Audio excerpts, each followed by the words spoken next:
Seu Manucher Nicubim é o nosso convidado ilustríssimo de hoje. Seu Manucher, muito obrigado por o senhor ter aceito o nosso convite de participar nesse programa. E esse programa, como todos, pessoas de bom gosto, viu, seu Manucher? Só assiste a gente pessoas de bom gosto. Esse Bom, pessoal que nos assiste, eles já estão acostumados e sabe que nesse Uma Graça de podcast nós não apresentamos o convidado. O convidado é que se apresenta. Então, o senhor fica à vontade para dizer quem é o senhor, de onde é que o senhor veio. Se o senhor quiser falar um pouquinho da sua infância, da sua juventude, vai ser uma alegria para todos nós conhecer o senhor um pouco mais.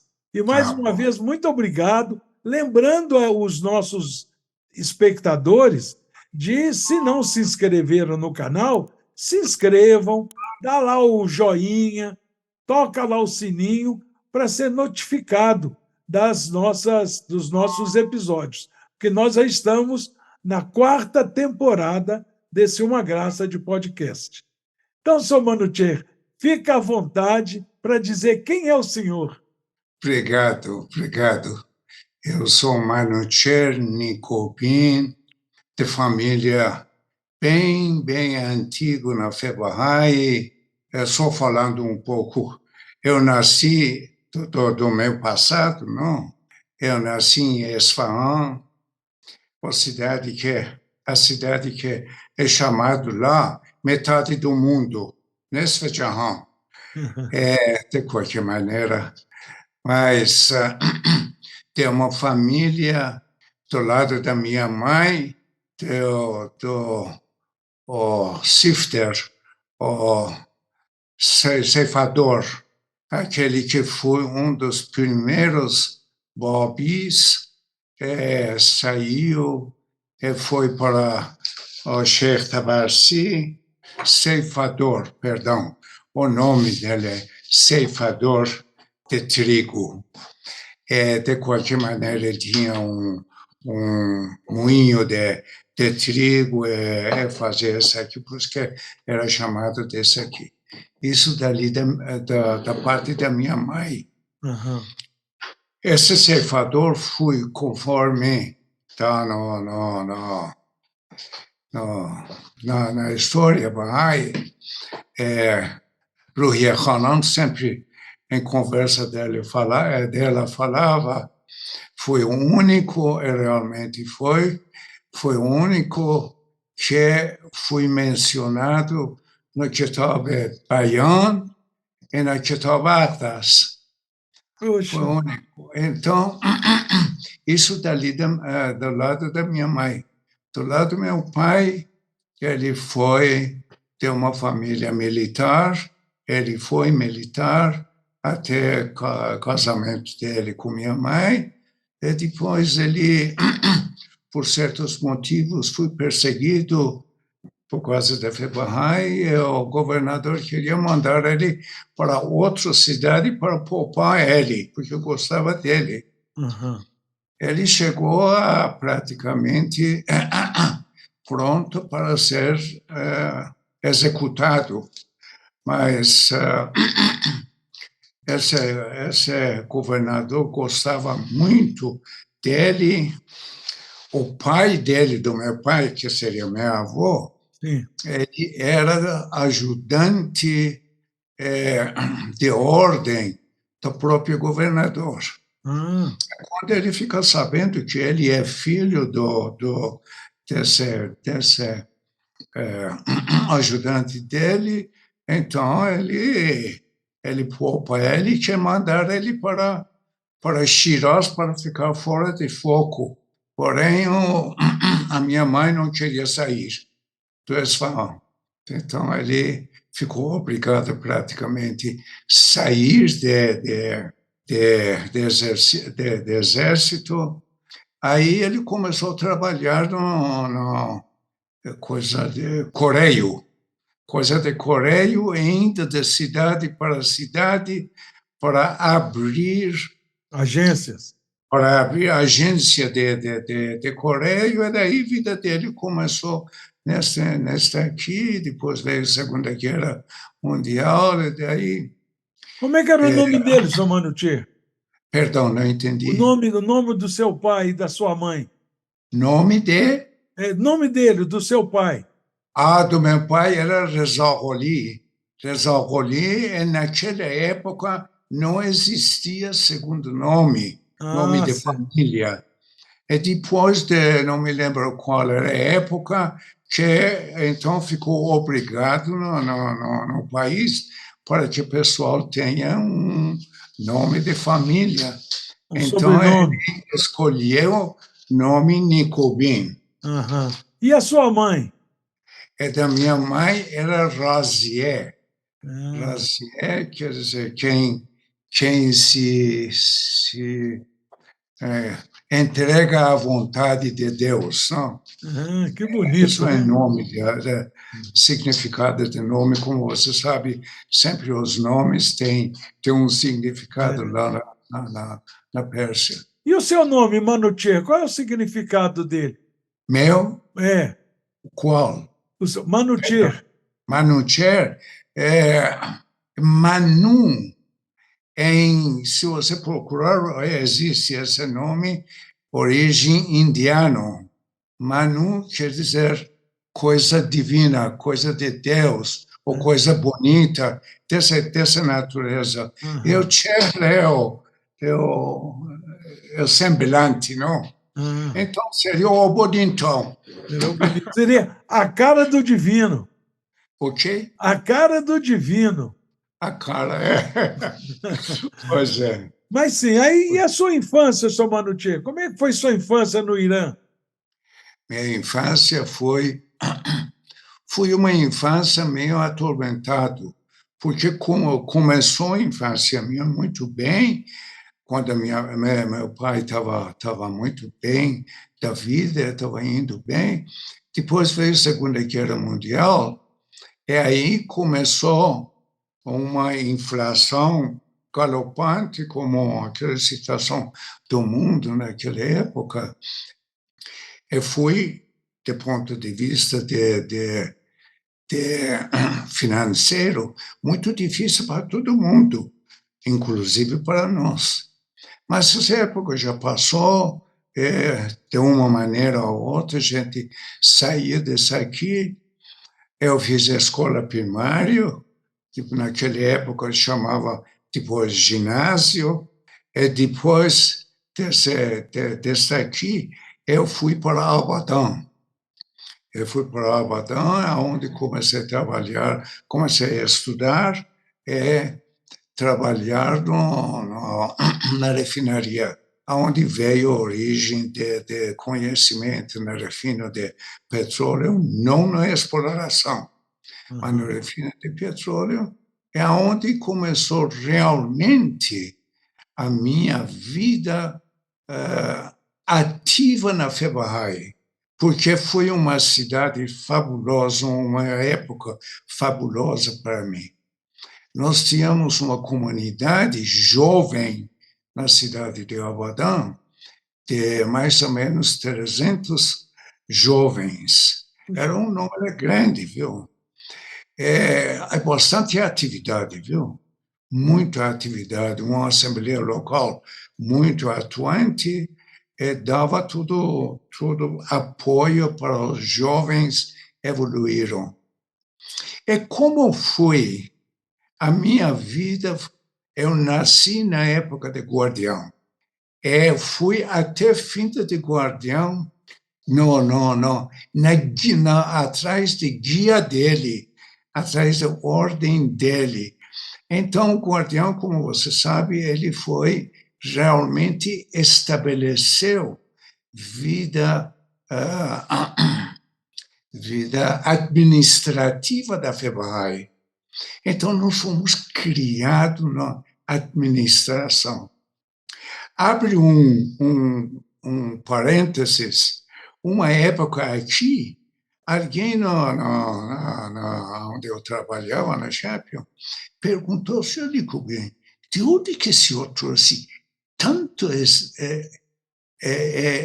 experiência de lidar com gente, de administrar pessoas.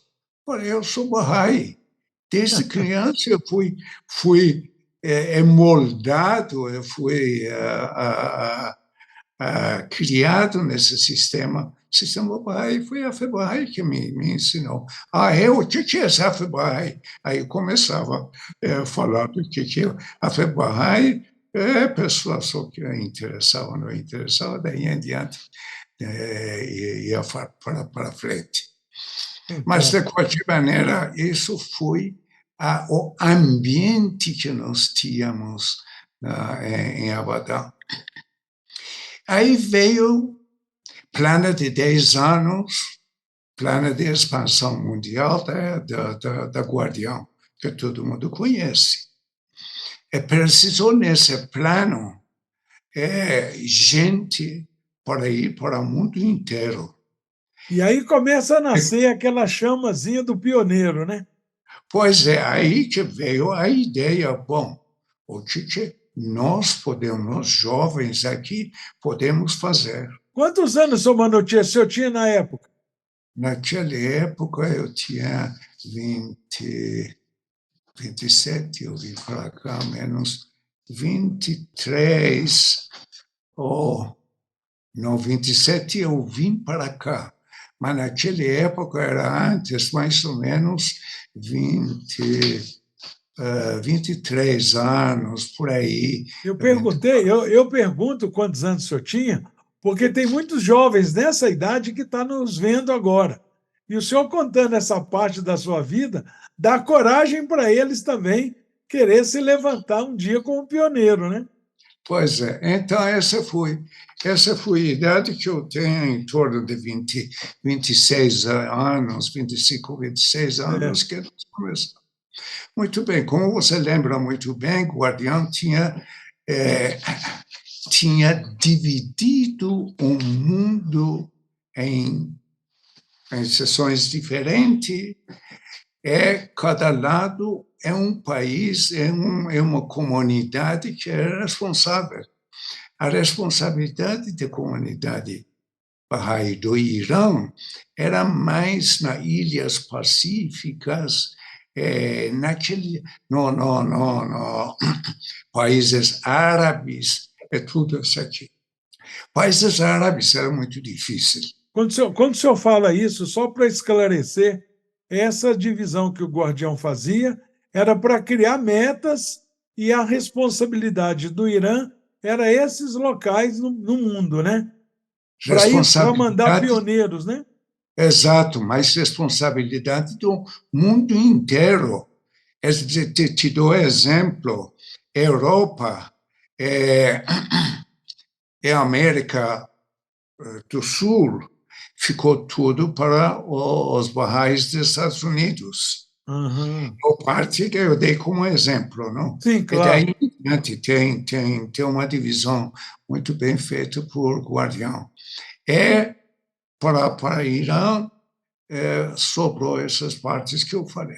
Uhum. Bom, então veio a nós. O que nós podemos fazer?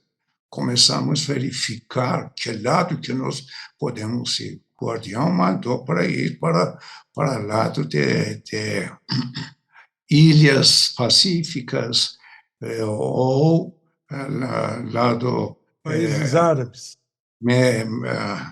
Oriente Médio, não? Uhum. Países árabes.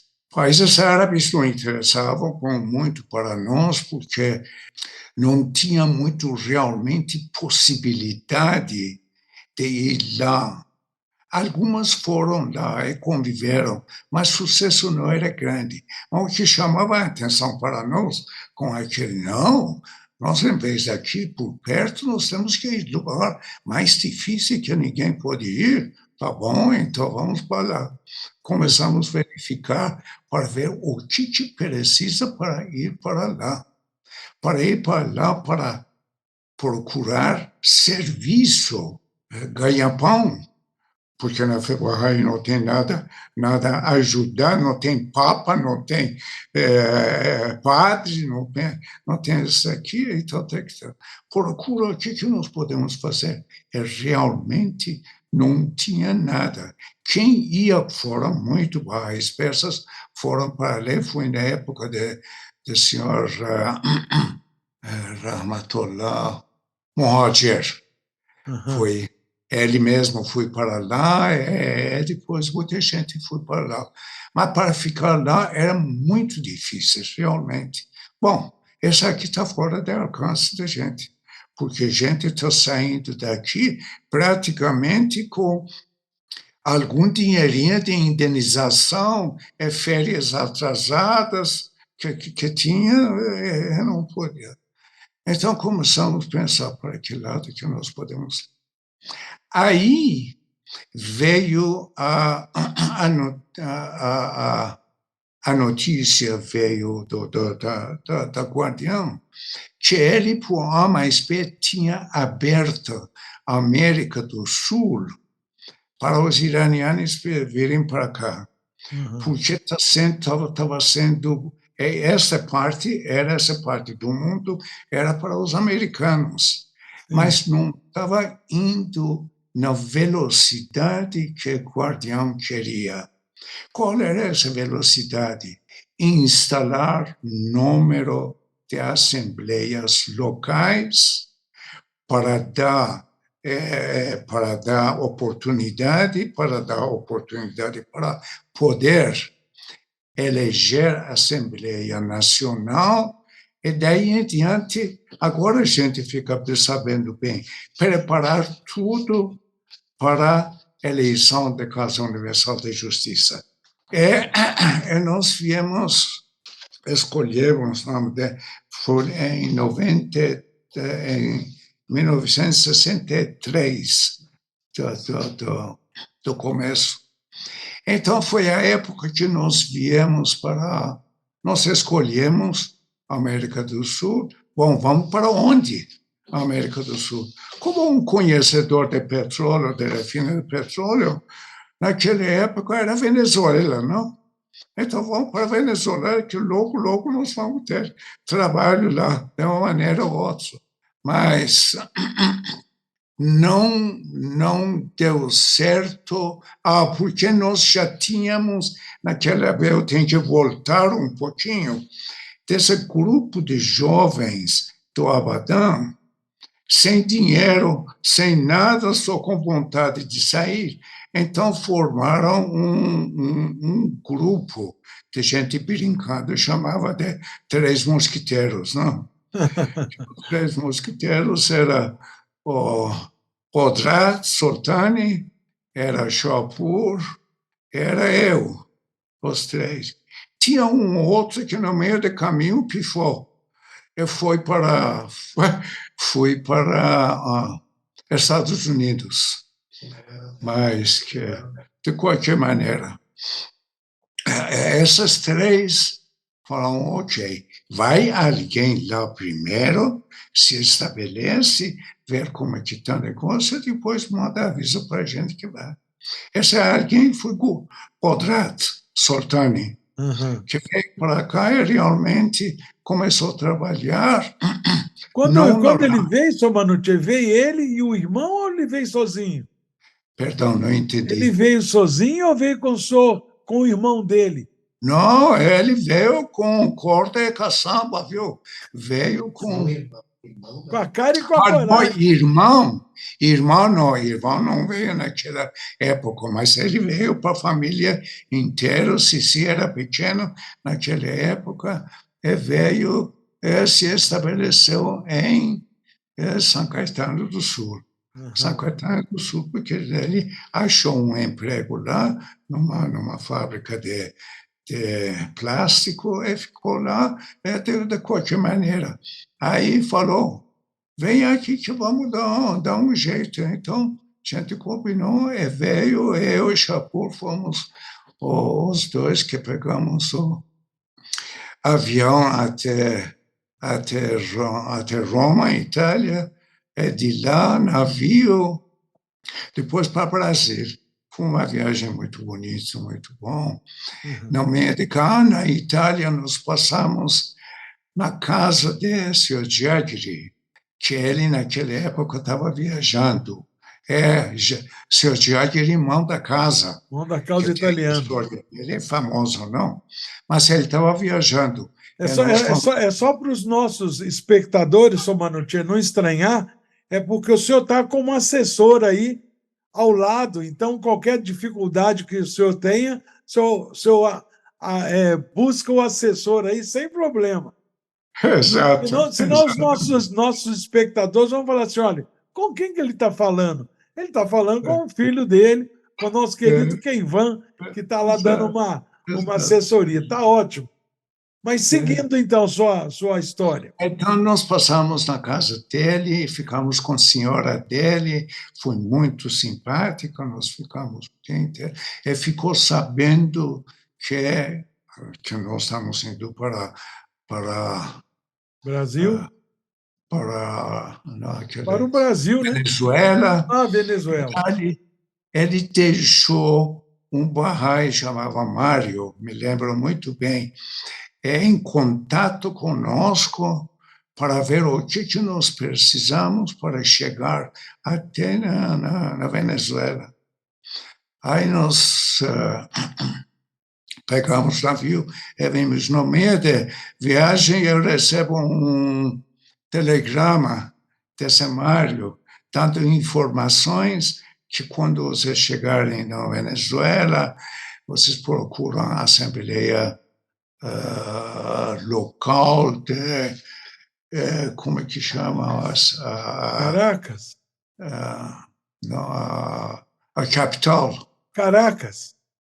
Caracas. Quando chegaram lá, procuram essas pessoas, esses barrais lá, e daí em diante. E no meio do caminho, nós já tínhamos decidido que nós íamos passar para o Brasil, porque o contrato estava aqui.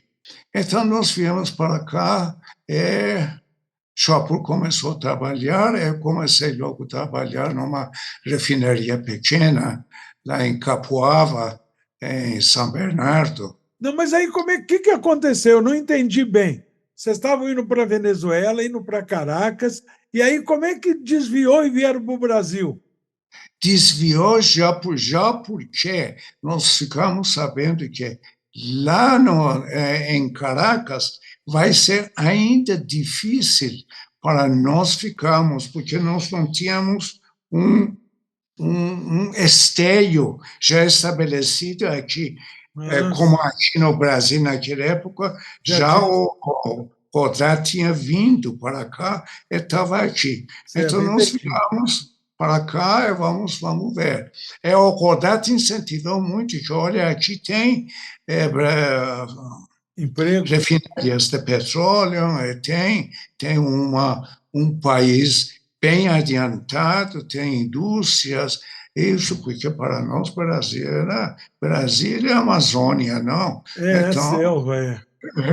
esse é o nome de selva. Então, vamos estudar animado e viramos a meta para Brasil e nós Certo. vimos que isso foi em 57, eu me lembro muito bem, em fevereiro de 57. 57 eu tava sendo fabricado. Quer dizer, eu já tinha 2 anos de idade. Exato, exato, exato. 57 eu já tinha 26 anos de idade. Exatamente. Muito bem. Schauper era mais jovem. Schauper tinha 2 anos menos que eu, viu?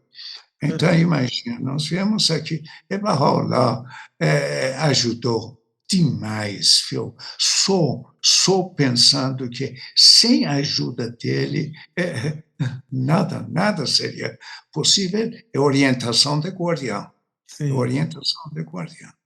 É preparo que o guardião fez para os jovens, para os barrais, especialmente para os jovens. Nós estamos da geração de guardião, viu? E nós continuamos ainda, viu? Continuamos. De qualquer maneira, nós viemos para cá, e já quando nós chegamos em São Caetano, faltava só nós dois, e a família já foi, família Soltani, família Sariri, e só nós dois faltando, aliás, faltando mais um, que é dona, não me lembro o nome, se tornou vizinho de Quadrado, se tornou Bahá'í também, então formamos a Assembleia, a primeira Assembleia São Caetano. Fui segunda Assembleia do Estado de São Paulo. Primeira era São Paulo, segunda era São Caetano. E depois daí em diante a vida foi rolando. Eu saí de São Paulo. Tudo isso solteiro, né, seu Manutier? Nessa época? Essa época o senhor ainda solteiro. Solteiro. Sim, nessa época ainda estava longe. Casamento precisa primeiro ganhar dinheiro para poder manter esse casamento. Não? Era bem jovem. Aí eu fui trabalhar numa outra fábrica em Osasco. Imagina, morando em São Caetano do Sul, pega mapa para você ver. Indo todo dia para lá e voltar para Osasco. Depois de Osasco, ainda chamavam quilômetro 18, tinha uma fábrica de raião, que eu comecei a trabalhar na fábrica. Perdão. Antes de sair aqui, eu comecei a trabalhar nessa refinaria pequena em Capuava, perto de São Bernardo. Fiquei trabalhando 1 ano e meio lá, e depois de lá, eu achei um lugar melhor em Osasco, fui para lá, fiquei alguns anos lá também, e daí apareceu uma fábrica de celulose. Do celulose eu conhecia o papel, aliás, celulose e papel, não?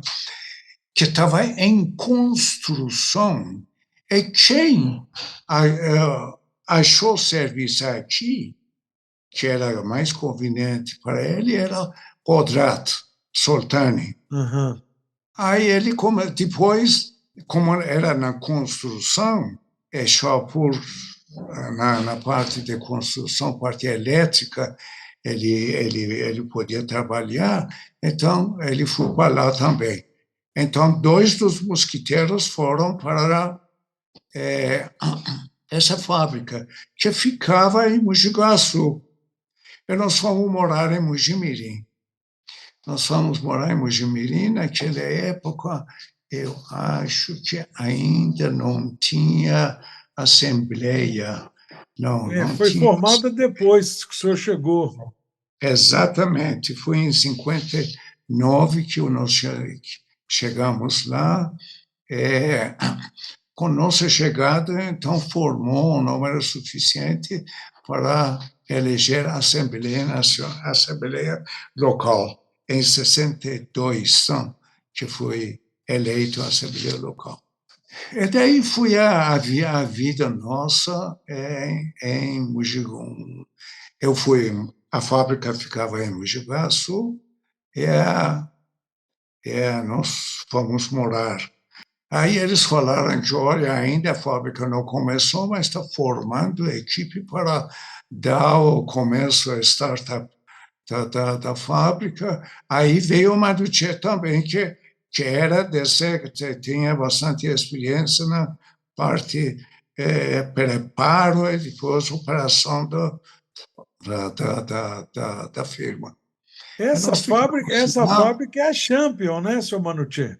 Essa fábrica é Champion, que estava em construção. Naquela época nem chamava Champion, chamava Sul-Americana. Pan-Americana. Pan-Americana. Pan-Americana. Que era de um grupo, não me lembro quem que era, comprou e não podia tocar mais, queria fazer rayon da celulose, não podia tocar mais. Eu fui vendido para americanos, eles começaram a querer fazer projetos de celulose e papel. De qualquer maneira, nós viemos para cá e começamos a trabalhar, começamos a vida lá. Daí, em 59, que apareceu Dona Estela na minha vida. Tá certo que Dona Estela, sua querida esposa. essa foi muito interessante. Aliás, tem um que vão chamar de testamento da Estela, que é muito bonito, viu? Ele viu eu numa ocasião, eu misturo muito ela por ele, viu? Não, a gente entende, a gente entende. Foi uma oração em Pérsia, que naquela época ainda era jovem, fazia bem, que eu fiz, que chamou a atenção dele, calou na alma dela. E depois, com ele que eu vou, de outro lado eu vi, com ela que eu vou. Eu conheci a família de Missler, nessa época que eu ficava muito em São Paulo, participava até onde serviço, trabalho permitia, na atividade Bahá'í de São Paulo. E depois conheci a filha, o Bob, que morava no meio do caminho para Osasco. E como eu viajava muito, eu falei para Edmund, eu estou ficando cansado, viu? Não dá para tocar essa viagem, viu? Levantava às 5 horas da manhã para chegar às 7 no serviço, saía às 5 horas da tarde para chegar às 7 horas à noite. Naquela época eu tinha mudado já para São Paulo para melhorar. Não dá, estou muito cansado. Falou, por que você não vai morar com meu filho, Bob e Miriam, que eles moravam nessa época em Alto de Lapa, metade de caminho. Foi dito, feito. Essa família Missler que o senhor está se referindo era também uma família de pioneiros norte-americanos, né? Pois é. Isso é porque tem muita gente que está nos vendo, está ouvindo suas belas histórias aí, mas é para identificar quem é quem, né? Essa família Missler era um dos primeiros pioneiros Bahá'ís dos Estados Unidos que veio para o Brasil. Se estabeleceu em São Paulo, veio com os 2 filhos, Bob e Marco, vieram para o Brasil e ficaram aqui. Que vão sempre quando fala da Assembleia de São Paulo, que na Assembleia de São Paulo tinha 9 membros, e tinha Marco sempre presente lá como 10º membro. Era pequeno, de que maneira. Ele é família muito dedicada, fabulosa, viu? O senhor estava falando que o senhor ficou na Lapa, que é metade do caminho para ir para Osasco para trabalhar. Aí ficou mais fácil de eu conhecer que Miriam tem uma irmã solteira. Será que essa aqui é para mim, hein? De fato, quando o Edmund Missler, ele tinha uma chácara em São Roque. Nessa chácara ele tinha construído um chalezinho.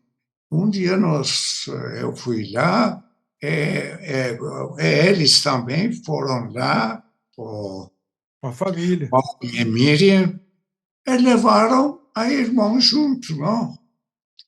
Daí já começou a juntar as coisas, não? E deu o que deu o casamento, e nós casamos em Campinas. Nessa época de casamento, eu já estava morando em Mojimirim. Já estava no Champions, já estava morando em Mojimirim. O Shopur estava lá ainda.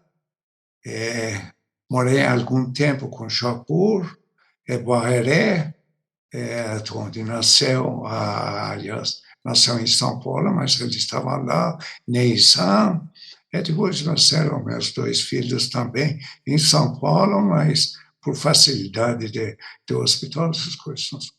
De qualquer maneira, aí começa a vida realmente administrativa que eu poderia participar. A Estela estava junto comigo em Mojimirim. Que daí em diante você conhece toda a história de Mogi. Então, essa foi a experiência que nós tivemos. Depois, eu exigi uma coisa da Champions. Chegou um momento que a Estela ficou muito doente, e não aguentava lá. Voltando para a época de Mojimirim, uma coisa muito interessante foi uma visita muito, eu até diria, sagrado do senhor Feizi. O senhor Feizi foi para Mogi, na viagem que ele fez para Brasília, ficou conosco, porque ele tem... Deixa eu te mostrar a fotografia. Eu vou pegar aqui a fotografia dela.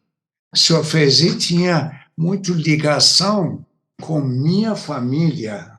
Você vê nessa fotografia, são meus pais, o senhor Feizi, no Irã. O senhor Feizi é o de óculos no meio da foto. Isso. Ele sempre usava esse óculos preto.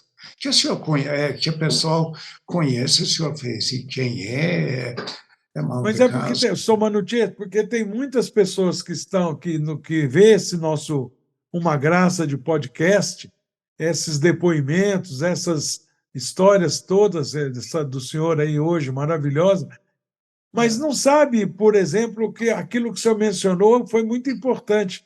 Como na fé Bahá'í não tem padre, não tem pastor, não tem clero, né? Não tem sacerdote, quando o senhor fala que aqui em Mojimirim já tinha uma assembleia local funcionando, é a administração local e os 9 membros que o senhor fazia parte, e além de tudo isso ainda trabalhava, porque não era remunerado esse trabalho Bahá'í, né? Uma coisa muito interessante aconteceu em Mogi, nessa época que Jesus fez e veio e ficou na nossa casa, durante alguns dias que ele ficou lá. Eu ficava muito pouco tempo em casa, porque eu ficava mais na fábrica, era mais casado com a fábrica, esperando trabalhar para fim do mês chegar o cheque para pagar as coisas, do que qualquer coisa. Então, Estela se queixou para o senhor Feizi, que fala para Manutier para ele trabalhar menos e ficar um pouco mais comigo, com as crianças aqui em casa. Ele falou, não, você não lembra que Bahá'u'lláh falou trabalhar e orar a Deus? Então, me choquei por isso. Não, ela não falou mais nada. Mas ela ficou muito doente lá em Mogi. Eu tinha que mudar para Campinas. O que era Campinas? Exatamente. Então, eu tinha que exigir da firma que, olha, ou eu vou embora, ou eu tenho que mudar para Campinas para poder dar uma ajuda mais mais de vida para minha família. Chegou um momento que não dá mais. Eu continuo trabalhando, como muitas pessoas que iam voltando para Champions, mas eu não posso ficar mais aqui porque as condições não dão mais essa possibilidade de ficar aqui. Aí eles chegaram à conclusão que, ok, você vai morar lá. Eu precisei topar muito exigências duras dos meus chefes que estavam lá. Eu falei, tudo bem. E naquela época eu tinha que... Eu era que nem médico de plantão. Qualquer coisa, eu era o diretor da fábrica. Não, gerente de produção da fábrica naquela época. Qualquer coisa eles me chamavam à noite, de dia, não tinha. Eu ficava 3 dias lá na fábrica, nem ia voltar para casa, eu tinha que ir voltar com aquela charanga que eu tinha, que a gente chamava não me lembro agora o nome do carro velho, viu? Ia, voltava e aguentou até que devagarzinho os americanos foram um por um embora, e ficaram muito pouco, talvez 1 ou 2 aqui, e aí abriu oportunidade para pessoal aqui tomar conta de fábrica, e foi do que deu até hoje. Aí foi o começo da nossa vida em Campinas.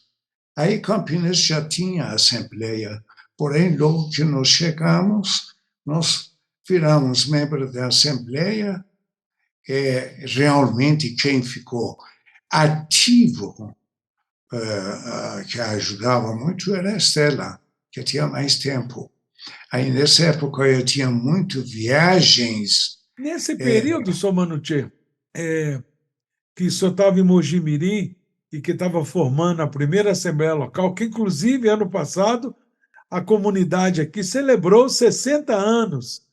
E Meu o Deus, senhor, inclusive, foi convidado para participar da festa e tudo, né? eu me Então, lembro. esse período deve ter tido alguns acontecimentos, alguma declaração, porque, como nós somos os responsáveis de ensinar a fé, as pessoas que não conhecem os ensinamentos de Bahá'u'lláh, se eles gostam e aceitam esses ensinamentos para suas vidas, a gente fala que ele se declarou Bahá'í, né? E o senhor lembra de alguma história, algum episódio dessa época, que alguém que não conhecia a fé e que entrou na fé Bahá'í, assim, uma coisa que tem na sua lembrança? Estou pensando, memória falha, viu?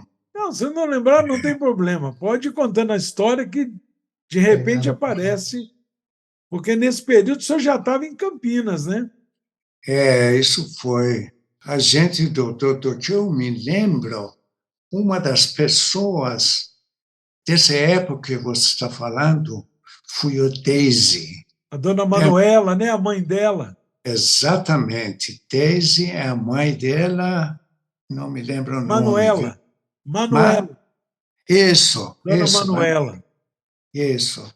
Eles se tornaram Bahá'í e foi início de começar introduzir a fé Bahá'í do pessoal local e sair muito desse domínio de americano e persa. É muito importante isso, viu? Porque até então, se não era americano, era persa, que virava uma verdade assembleia, que começou a entrar, e aí tem, vocês conhecem mais do que eu, como que cresceu essa ideia de passar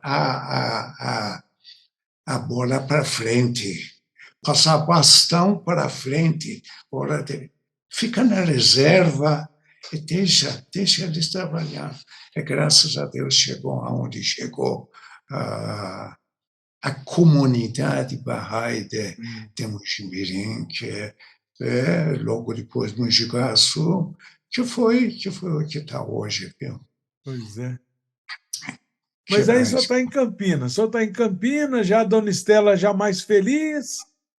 Aí começou a nossa vida, exato. O Cheivan e a Mônica, já nessa idade, tinha na idade escolar, foram naquela escola das madres lá que tem, você lembra o nome é a mesma escola que tem aqui em Imaculado. Campinas, de qualquer maneira. Ainda tem lá. Imaculada. Imaculado, exatamente. Imaculado. Fui crescido, nós viemos para Campinas, aí em Campinas nós ficamos, até hoje. O que mais que eu posso dizer de... O trabalho da Estela com Leonor. Que eu não estava lembrando, viu? Da Leonora, nessa época, a Estela tinha muito afinidade com Leonora. Então, Leonora ficou sabendo que nós estamos em Campinas, ele mudou para Campinas, ela mudou com o Sr. Armstrong para Campinas. Dona Leonora, a primeira Bahá'í a vir para o Brasil, né, como pioneira, ela morava nessa época em Santos, né? Isso foi quando ele chegou em Santos. Ele é um fato interessante, você está me lembrando. Quando Leonora chegou em Santos, encontrou com Dona Dora Connor. Dona Dora foi membro da Assembleia de Mogi, numa época, ou membro, não chegou a ser. Assembleia. Primeira Assembleia. Primeira Assembleia, Dona Dora Connor, casado com Bob Connor, que trabalhava na Champion. Eles estavam em Campinas. Então, foi um ponto de ligação entre Dona Dora, Leonora e Estela. Aí eu conto uma história sempre nessa época muito interessante. Vocês lembram de Paquita? Sim, Paquita Trujillo. Exato. Ele gostava muito de Estela. Estela ficava muito sozinha em casa. Foi uma época que fui para Mogi. E ficou com a gente. Mas por essa ligação de nós, Dona Dora, o Sr. Armstrong e o Leonora, que essa Paquita começou a falar da fé quando estava lá para o Sr. Armstrong. Você sabe que o Sr. Armstrong, naquela época, não era Bahá'í. E começou a falar da fé Bahá'í. Aquele jeito espontâneo dela, viu? Começou a falar da fé Bahá'í com ela, até que ele se tornou Bahá'í. O Sr. Armstrong se tornou Bahá'í.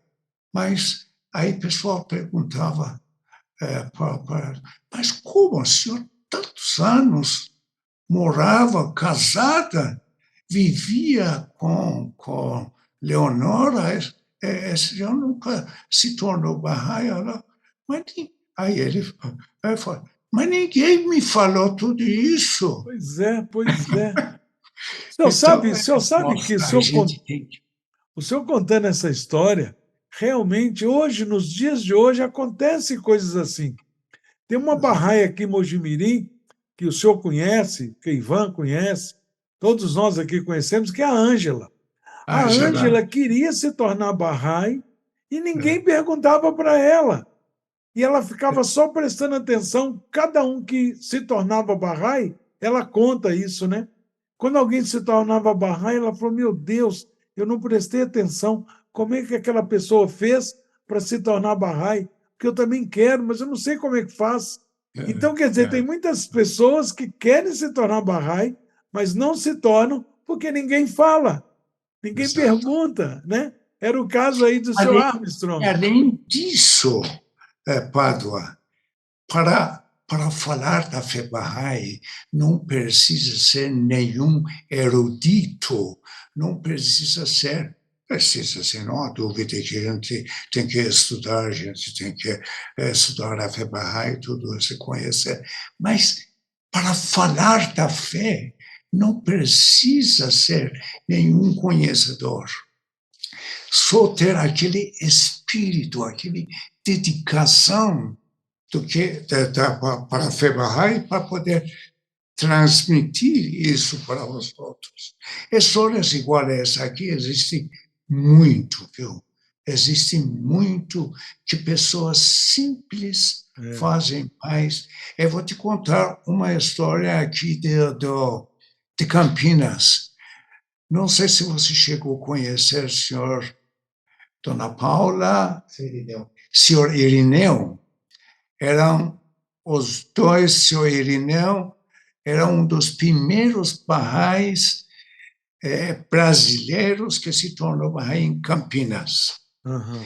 Então, quando o senhor Irineu faleceu, Dona Paula foi morar na sede Bahá'í. Eu tomava conta lá. Muito simples. Não falava a fé Bahá'í como a fé Bahá'í, falava a fé Bahá'í, com 2 R's. Bahá'í. Então, o pessoal chegava lá, batia aí. Ela ficava no portão. Escuta, o que é? Essa é a fé Bahá'í aqui está escrito, viu?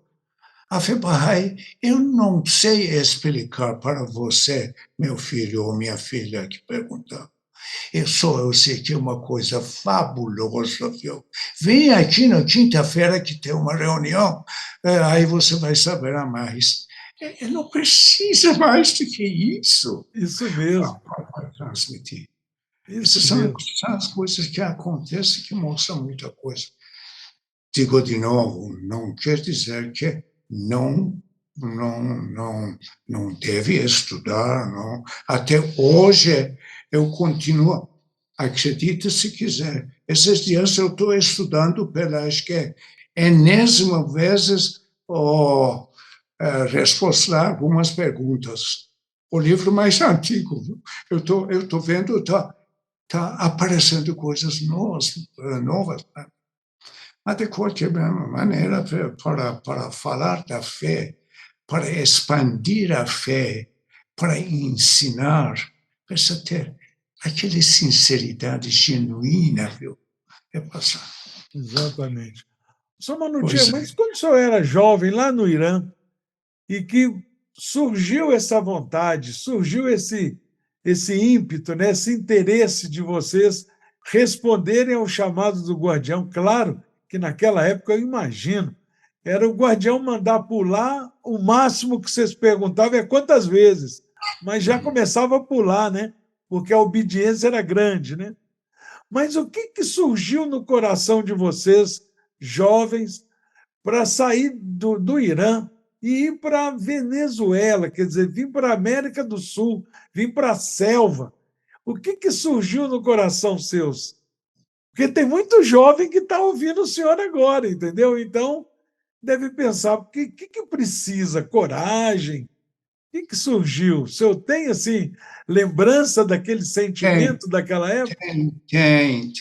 É uma pergunta bastante interessante. É ligada muito com a pessoa, com o ambiente, que naquela época, os anos que eu fiquei em Rabadão, te falei, 300 jovens, só jovens, e a Assembleia Local dava tudo apoio para esses jovens para ir. E com isso, você só houve dedicação além da formação familiar, que no meu caso, no caso de Chapu, por exemplo, no caso da Cori, mesma coisa, que vem de família, que vem do berço. Mas não precisa ter isso. Muita gente que não veio de berço não teve de berço isso, ele fez a mesma coisa que nós fizemos. Esse aqui dá aquele entusiasmo e obediência. Nós não chegávamos só de obedecer, nós amávamos o Guardião naquela época. O Guardião era uma guia divina para nós naquela época. Então, o que ele falou e acabou. Ele não falou que para sair, então tem que sair. Vamos procurar. Hoje, logo depois de Guardião, o que aconteceu? Ele conseguiu, com aquele plano de 10 anos, que ele não chegou na vida dele no término do plano, quem terminou foram mão de casas, que depois entregaram para a Casa Universal de Justiça. O que ele queria, Guardião? Ele queria estabelecer Casa Universal de Justiça. E com quem que ele contava para fazer isso aqui? Com a tropa que ele tinha. Eu nem me lembro quantos Baha'is tinha naquela época, no mundo inteiro, mas era muito pouco.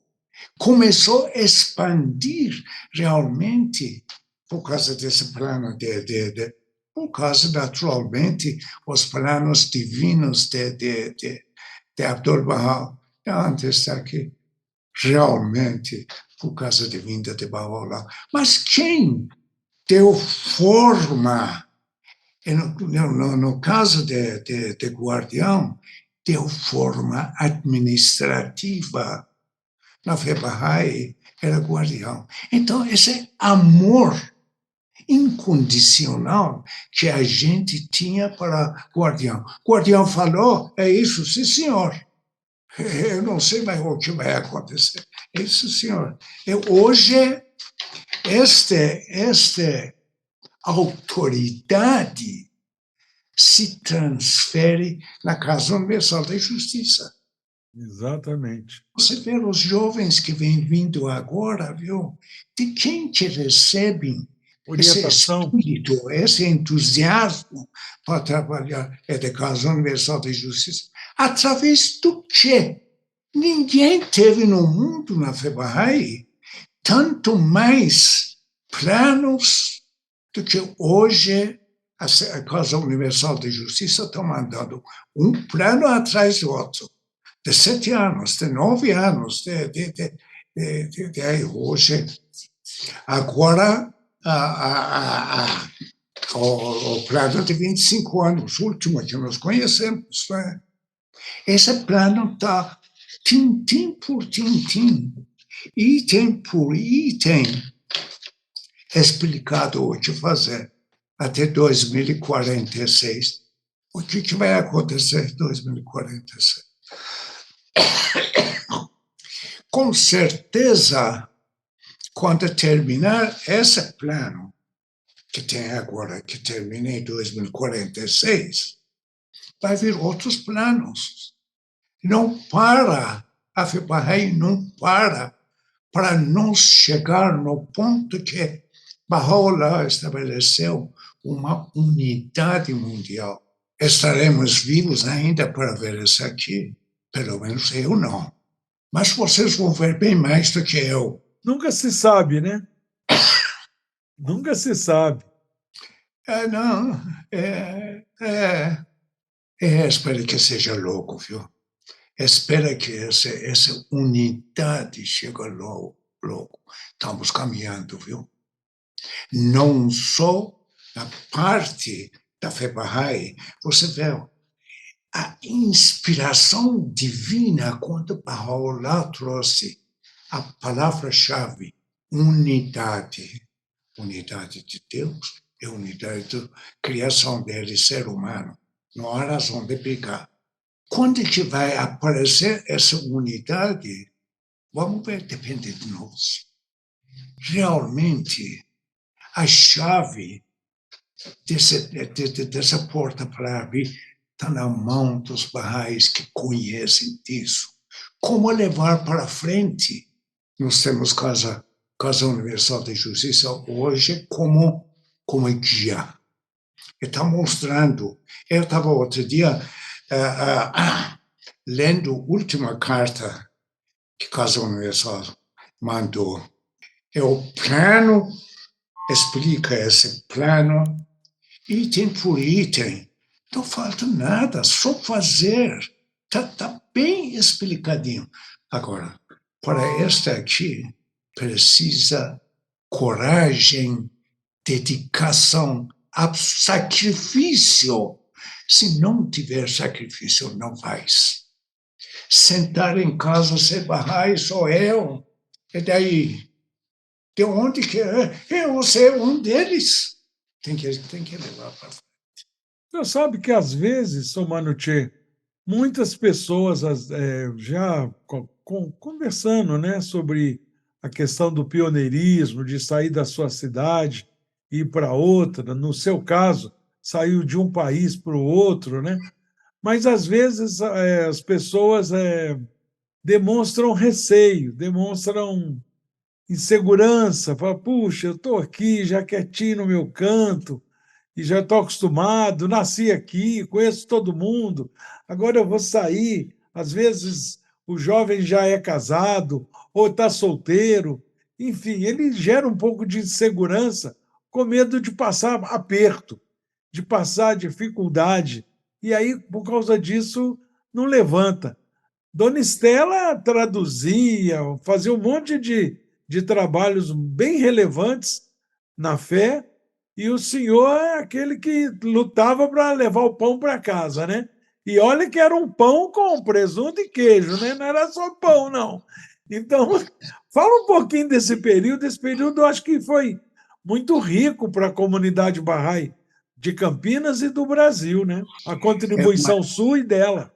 É uma dedicação absoluta, é uma obediência absoluta que nem um soldado faz para um general, para quem está na direção, naquela época, direção de comunidade, quem dirige mundialmente. Esse amor, na minha época, na época de Estela, era guardião, era figura dele, e logo depois, Casa Universal de Justiça. Agora, você tocou num ponto interessante antes de sair, do que a jovens saírem para pioneirismo, ter essa dedicação, esse desprendimento para fazer isso aqui. Na nossa época, era ordem, era essa aqui. Sai para o mundo, sai para outros lugares, sai para outro. Era bonito, era até como filmagem de faroeste, não? Era bonito, o entusiasmo da gente. Hoje mudou a direção. Não, essa época já passou. Agora essa ordem que vem de quem substitui guardião, a Casa Universal de Justiça, é bem claro, Instituto Ruhi.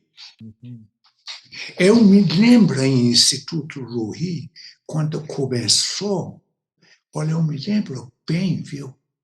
Nas reuniões que nós fazíamos a respeito para preparação em Sultaniye, você estava lá, eu estava lá, e a gente agora volta no tempo, como a gente era principiante naquela época.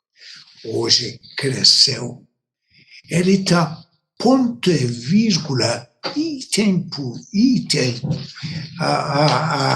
esclarecido por Casa Universal de Justiça. Você não precisa sair do seu lugar para ir fazer isso aqui. A ordem você faz no agrupamento, agrupamento bem pequenos, esses...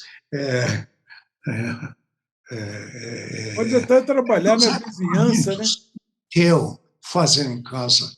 Nesse aspecto, Kevin teve recentemente uma viagem para Haifa. E teve a oportunidade de conversar com o Sr. Juan, membro da Casa Universal de Justiça.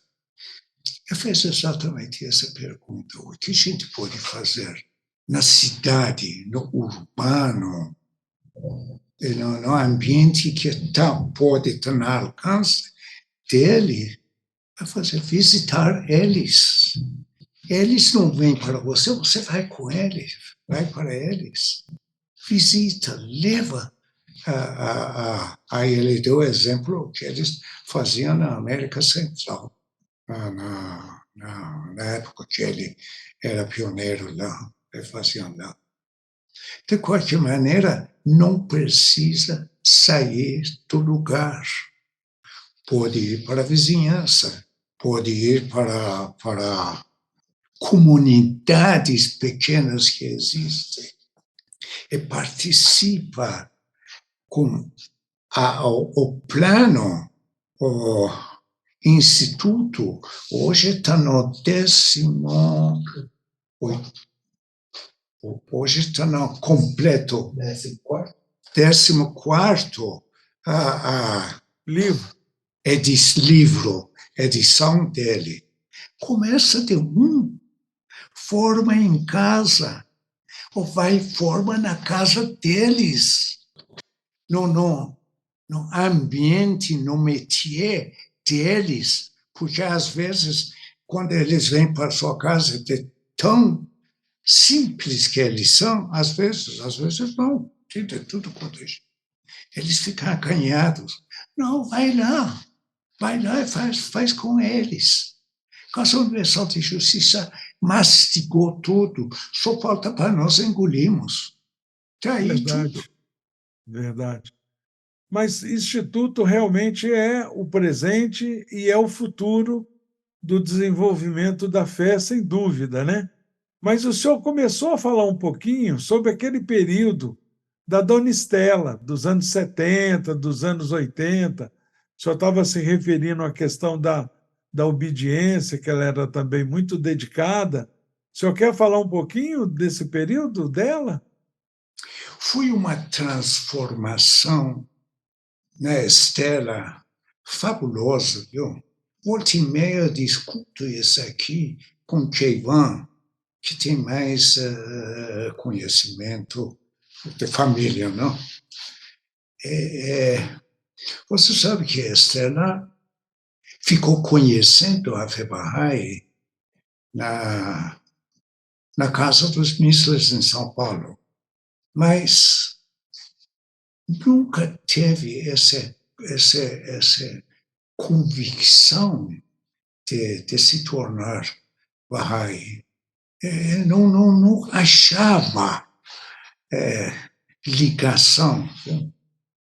Até que ele venha conhecer os detalhes da Fé Bahá'í, especialmente na vida espiritual da gente.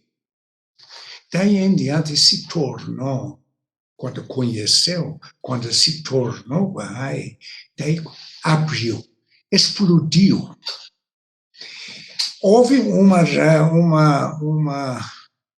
reunião, que chama, em São Paulo, uma época que era uma chamada pelo jornal, pelo tudo, que a FEBAI vai fazer, não me lembro a ocasião exatamente o que era. E quem estava palestrante era a Estela. A Assembleia de São Paulo achou que era muito bem.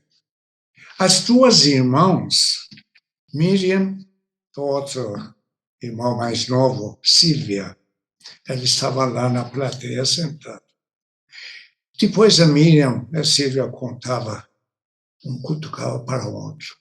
Olha aí, como ele está abriu, está falando no público assim, porque a Estela era 4 irmãs, era uma terceiro.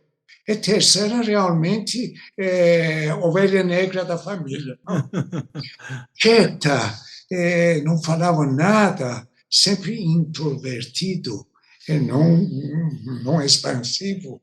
Então, ele falou, olha, o que aconteceu com ela? Aconteceu a Rafa Bahai. O que aconteceu? Aconteceu a Rafa Bahai conhecer, estudar, participar da atividade Bahá'í, porque a fé Bahá'í, isso eu me lembro de uma colocação daquele irmão de casa que Seu Razé morou em Campinas? eu li, gostei muito. Seu Baliuse? Não. Seu É um Feizi? americano. Bom, de qualquer maneira, viu? Ele sempre frisa neste ponto que a fé Bahá'í tem duas coisas, duas bases. Um é místico, é metafísica, é aquela parte que é palavras ocultas, 7 vales, é uma parte. A outra parte é parte administrativa da fé Bahá'í, que é muito pão, queijo, que é muito administrativo. Então, se você tira um desses aqui, não existe a fé Bahá'í. Falou de ser Bahá'í, além de acreditar no Deus, no Bahá'í, não. Tudo que nós conhecemos da continuidade da religião, da progressividade da religião, é um assim. Agora, não termina Horace Holly, lembrei o nome dele, do mão de casa, Horace Holly. Ah, mão da calça. Cair esse livro na tua mão, leia, viu? Leia. Repete outra vez, seu Manutiero, o nome dele? Horace. Horace. Horace. Membro da Casa de Justiça, né? Não. Mão da causa. Não. Ele, antes da Casa de Justiça, ele faleceu. Mas leia que é muito interessante. Não existe a fé Bahá'í se não levar em consideração esses 2 pilares. Não pode dizer, eu sou Bahá'í, acredito no Baha'u'lláh, no Abdul Bahá, no guardião, tudo bonito, mas o quê? Levanta e faz alguma coisa. A fé Bahá'í não existe sem participação, sem ensino. O ensino nunca foi tão mastigado como fazer ensino como hoje a Universidade de Justiça faz para nós. Obediência à hierarquia da fé Bahá'í, era que eu falo, forma de administração. Casa Universal de Justiça, as assembleias nacionais, assembleias locais, aquele lado, os conselheiros, tudo isso aqui, essa parte administrativa, sem obediência, sem dizer amém a Baha'u'lláh, Abdul-Bahá, guardião, Casa Universal de Justiça. E não fazer isso aqui, não existe. Sem dúvida. Agora, Pádua, precisa muito sacrifício, muito vontade, muito desprendimento de tudo para você alcançar isso aqui. Não é fácil, viu? Mas faz. Nós temos hoje 700 agrupamentos aqui no Brasil. Mais ou menos. Aqui no Brasil, 700 agrupamentos. Ora, se você ver o plano desses agrupamentos, como funciona, é fabuloso. Para que muitos entendam, né, seu Manutier, agrupamento é um espaço onde existem várias comunidades formando um agrupamento, né? Cidades. Exatamente. Exatamente. Só para que o pessoal que está vendo que não está muito familiarizado com o termo, entenda que um agrupamento é a soma de várias comunidades, uma próxima da outra, né? Relativamente. Agora, nós falamos de pioneirismo. Hoje, pioneirismo existe, mas em outra forma. Vai num agrupamento que precisa mais de serviço e muda para aquela cidade que faz parte desse agrupamento. É onde não tem ninguém. E vai lá estabelecer aqui. Faz de conta que lá é Brasil e você está no Irã. Vai lá. É muito mais fácil, porque na nossa época, era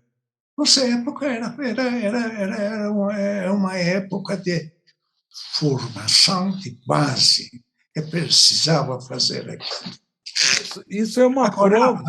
Lá, você começa a pulverizar a mesma ideia em coisas melhores. Exatamente. Isso é uma constatação, né? Uma prova, né, seu Manutier, de evolução. Teve uma fase de crescimento da comunidade Bahá'í mundial que era necessário sair de um país para o outro. Depois, isso diminuiu um pouco, porque praticamente todos os países já têm pioneiro. Aí passou a ser, dentro do próprio país, alguns estados. Eu lembro que no começo dos anos 70, eu me tornei Bahá'í em 73, conheci a fé Bahá'í em 71. Eu lembro que, nessa época, tinha muitas capitais que não tinham pioneiros. Exatamente. Então, dentro do próprio país, era necessário estabelecer pioneirismo, né? Pioneiros nas capitais. E depois disso passou a ser dentro do próprio Estado, né? Minas Gerais, por exemplo, e São Paulo, se somar os dois estados, tem mais de 1.500 cidades. É muita cidade. E tem muita cidade que não tem, como o senhor mesmo disse aí, desses 700 agrupamentos, tem muitas cidades, muitas comunidades dentro desse agrupamento que não tem pioneiros. Mas uma coisa, outro dia, Simin Efterrari, num desses episódios aqui de Uma Graça de Podcast, ela falou uma coisa muito interessante. Ela falou que pioneiro, todo Bahá'í pode ser pioneiro. Porque, como o senhor acabou de falar, pode ser pioneiro na vizinhança, pode ser pioneiro num bairro dentro da própria cidade, né? Então, todo mundo pode ser pioneiro. E eu vou mais longe ainda. Eu acho que eu estou no supermercado, tem uma pessoa lá fazendo compra de um produto. Eu encosto nela, provoco uma conversa, pergunto se ela já ouviu falar na fé Bahá'í. Se ela fala, não, nunca ouvi. E eu falo para ela sobre os ensinamentos de Bahá'u'lláh, naquele momento eu estou sendo pioneiro para ela, né? Porque ela nunca ouviu falar na fé. E eu sou o primeiro, o pioneiro, o primeiro a falar de Bahá'u'lláh para ela. Então, quer dizer, todos nós, de fato, Simin tem razão, temos possibilidades de sermos pioneiros, né? Exato, exato. É fazer. Agora, como fazer isso aqui está bem explicado. Está bem explicado nessa formação de instituto. Esses aqui, em só estudar os livros, as cartas de Casa Universal de Justiça, levar para a sua assembleia, levar para você pessoalmente, às vezes. Dizer, aqui em Campinas, por exemplo, dá o nome de uma cidade aqui, Jaguariúna, é uma cidade, eu estou chutando Sim, o claro. nome, uma cidade que precisa, então vai lá fazer. Não pode ir lá, mudar. Aqui, no bairro tal, vai lá e faça. Estuda esses agrupamentos aonde há possibilidade de você ir lá e começar a juntar. Só querer, só querer, só ter espírito de sacrifício. Se não tiver, sentado na cadeira não dá. É verdade, é verdade. Eu não sei se eu respondi todas as perguntas, se faltou alguma coisa. Nós aqui nós não estamos participando de uma entrevista.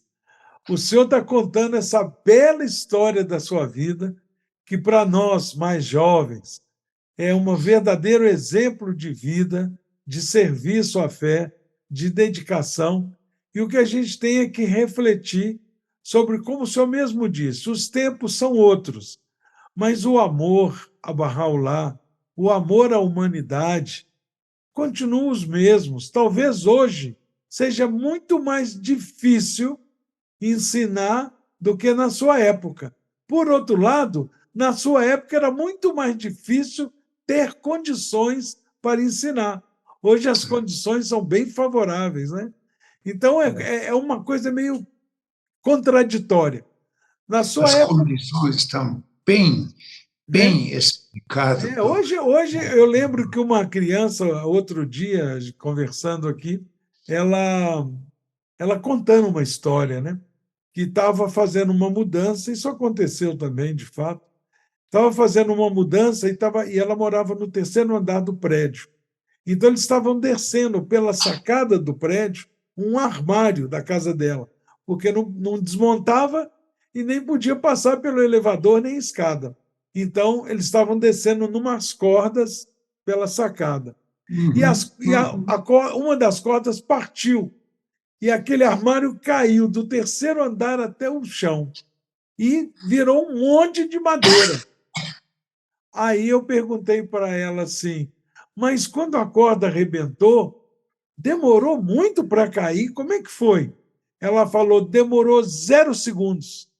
0 segundos, quer dizer, ela queria dizer que não demorou nada, foi muito rápido, né? Então, hoje, na sua época, para comunicar, o senhor chegou ao Brasil, aí o senhor mandava uma carta para os seus pais no Irã, que vocês chegaram bem de viagem, já estão se estabelecendo em São Paulo. Essa carta provavelmente ia demorar um mês para chegar na sua família. Aí a sua mãe respondia, ia demorar mais um mês para voltar. Hoje, a gente tem um aparelhinho que gasta 0 segundos para falar um com o outro. Então, o que eu queria dizer é isso, que as condições hoje são muito mais favoráveis que da sua época. E na sua época, o mundo era talvez menos complicado do que hoje. Hoje o mundo também é muito complicado, mas nós temos a felicidade de não termos a felicidade de ter o guardião, mas temos a felicidade de ter a Casa Universal de Justiça. Então, realmente, está tudo 0-0, né? Porque você pensa bem, a fé Bahá'í não podia ficar só no tempo de Abdu'l-Bahá, só no tempo de Guardião. Assim, culminação de tudo isso aqui era a Casa Universal de Justiça e estabelecimento dessa organização, desse cronograma que nós temos. Então, seguir este cronograma, essa obediência, que chega no fim de hoje, no Instituto de Mas, Manutia, e como é que o senhor fazia quando o senhor estava enfrentando dificuldades quando chegou no Brasil? Porque, com certeza, deve ter tido muitas dificuldades. Foi. Então. Foi. Você sabe, nós estudamos, estudei durante uns 6 meses português, através do livro Berlitz. Não sei se você conhece ou não, ele faz tradução de língua de qualquer, ele ensina as línguas. Eu peguei aquela parte de inglês para português, eu estava lendo, então, achei espetacular. Olha, para falar yes é sim, para falar, sei lá, meia dúzia de palavras, é surpreendente. Cheguei aqui e não serviu para nada. Acredite, em um mês eu estava falando, atualmente estava falando, até hoje eu estou falando meio errado, mas naquela época, imagina, um mês eu estava falando, mas me comunicava, porque já comecei a trabalhar, já comecei a falar com todo mundo, fazer entrevista, fazer isso, aquele. Eu fui. Pois Eu é, fui. pois é. Que coisa, né? Se adapta sozinho, viu? Só querer ir. Vai para vizinho, que não é tão difícil.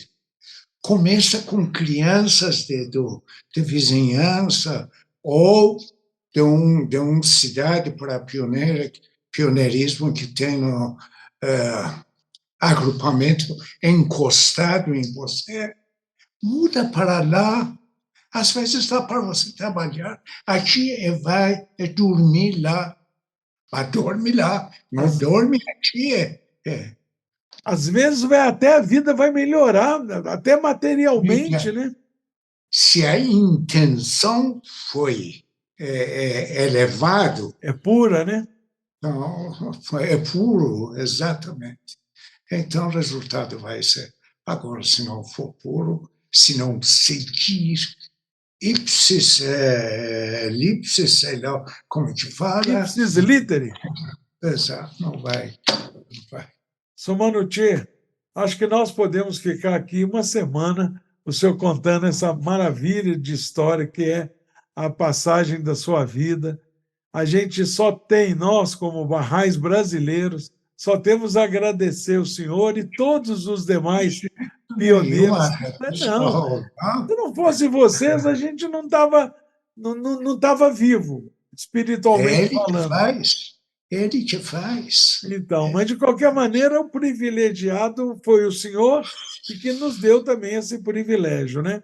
Mas como no início da nossa conversa, do nosso bate-papo, nós informamos que aqui, nesse Uma Graça de Podcast, nós não apresentamos o convidado. Mas no final também a gente não despede do convidado. As palavras finais não são nossas. Nós sempre lembramos aos espectadores, né, desse programa que dê lá o joinha, compartilhe, se inscreva no canal, porque quando compartilha, quando se inscreve no canal, mais pessoas vão ter acesso ao canal. E isso ajuda a gente manter no ar, porque por enquanto a gente só tem gasto, a gente não ganha nada financeiramente falando, né?